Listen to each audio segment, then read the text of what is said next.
BSc final year वाले विद्यार्थियों के लिए जो मैंने पिछले वीडियो में रबड़ के बारे में शुरुआत की थी, उसी को थोड़ा सा और विस्तार से इस वीडियो में हम पढ़ेंगे। जो मैंने पिछली बार बताया था ब्राज़ील हेविया ब्राज़िलियंसिस। अब मैं कुछ और जातियों के बारे में भी इस वीडियो के माध्यम से आप लोगों को बताना चाहता हूँ कि देखिए, प्राकृतिक रबड़ पेड़ों और लताओं के रस या रबड़ शीट से बनता है। सामान्यतः इसे भारतीय रबड़ भी कहा जाता है, जो प्राकृतिक रबड़ होता है।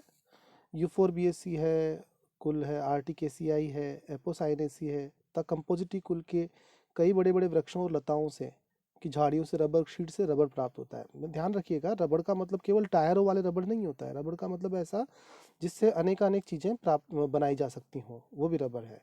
आपके जो पेंसिल को का जो मिटाने वाला होता है वो भी रबड़ ही होता है एक तरह से। तो सबसे अधिक रबड़ वैसे तो अच्छी क्वालिटी का, अच्छी किस्म का रबड़ तो हेविया ब्राज़िलियंसिस से प्राप्त होता है, जो मैंने पिछले वीडियो में आपको बता ही दिया है। ये प्राय अमेरिका के अमेजन नदी के जंगलों में उगता था।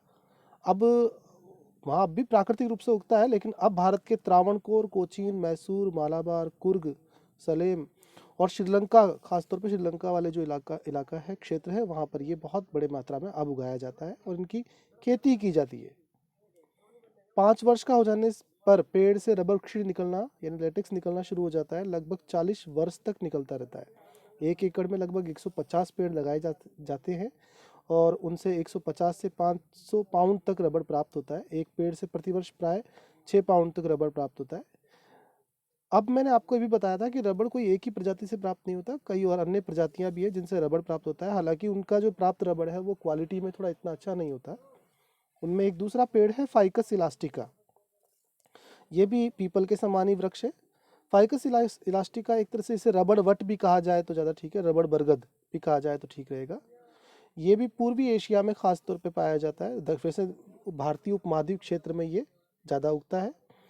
और जो पूर्वी एशिया जो क्षेत्र है, जैसे आपके म्यांमार है, मलाया है, असम से आरंभ हो जाता है ये पेड़, जहाँ मलाया म्यांमार तक जाता है। इवन थोड़ा सा थाईलैंड और आपके इंडोनेशिया वाले क्षेत्र में भी ये फाइकस इलास्टिका पादप पाया जाता है।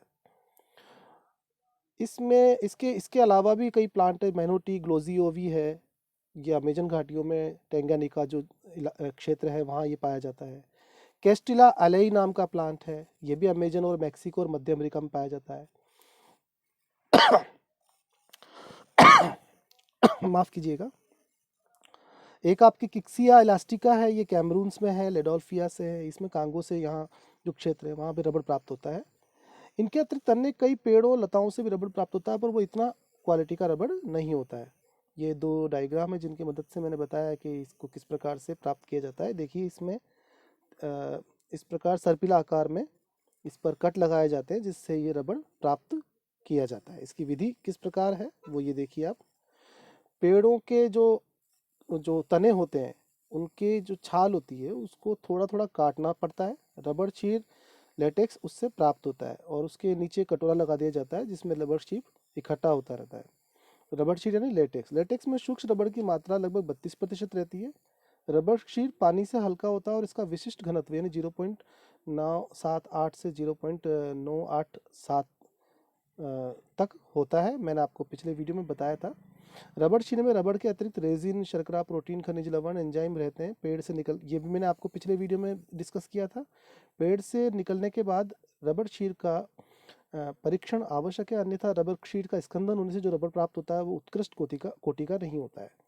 अब इसका परिरक्षण किस प्रकार से किया जाता है? 0.5 से 1% अमोनिया, फॉर्मेलिन तथा सोडियम या पोटेशियम हाइड्रोक्साइड का प्रयोग होता है। इसमें अमोनिया सर्वश्रेष्ठ होता है, ये इसका कोलाइडेशन से रोकता है इसको। रबर शीट कोलाइड सा व्यवहार करता है, इसका पीएच 7 होता है और अमोनिया 8 से 11 होता है, तो ये उसके स्कंदन को रोक देता है। रबड़ प्राप्ति के लिए रबड़ शीट का स्कंदन आवश्यक है। स्कंदन की पुरानी रीति है कि रबड़ शीट को मिट्टी के गड्ढे में गाड़ देना, पानी बहकर मिट्टी में मिल जाता है और ठोस रबड़ गड्ढे में रह जाता है। ये पुरानी तरीका है। यानी हाथों हाथ स्कंदन ना करने के लिए तो उसको प्रयोग करते हैं अमोनिया का, फॉर्मोलिन का, सोडियम का। लेकिन बाद में रबड़ को यूज़ करने के लिए, व्यावसायिक दृष्टि से उपयोग बनाने के लिए उसका स्कंदन आवश्यक होता है। इसका एक पुराना तरीका था कि उसको लेटेक्स को गड्ढे में गाड़ देते और उसके ऊपर पानी बहकर मिट्टी मिल जाता था, उससे वो ठोस हो जाता, मजबूत हो जाता था और उसका यूज़ कर लिया जाता था पुराने ज़माने में। दूसरा तरीका ये है कि पेड़ के धड़े पर ही, पेड़ के तने पर ही मतलब रबड़ शीट को स्कंदन के लिए छोड़ देना, पानी सूख कर निकल जाता है, रबड़ रह जाता है। तीसरा तरीका है धुआं से इस रबड़ शीट का स्कंदन करना, और काठ के पात्र में रबड़ शीट को रखकर धुएं के घर में रख देते हैं, जिससे रबड़ शीट पीला और ठोस हो जाता है।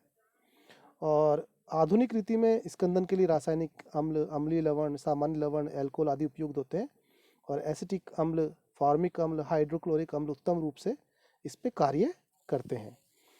और विद्युत प्रवाह से भी स्कंदन आज की तारीख में किया जाता है। तो ये मैंने आपको थोड़ा सा बताया इसलिए ताकि आप लोगों को विस्तार से रबड़ के बारे में जानकारी प्राप्त हो जाए।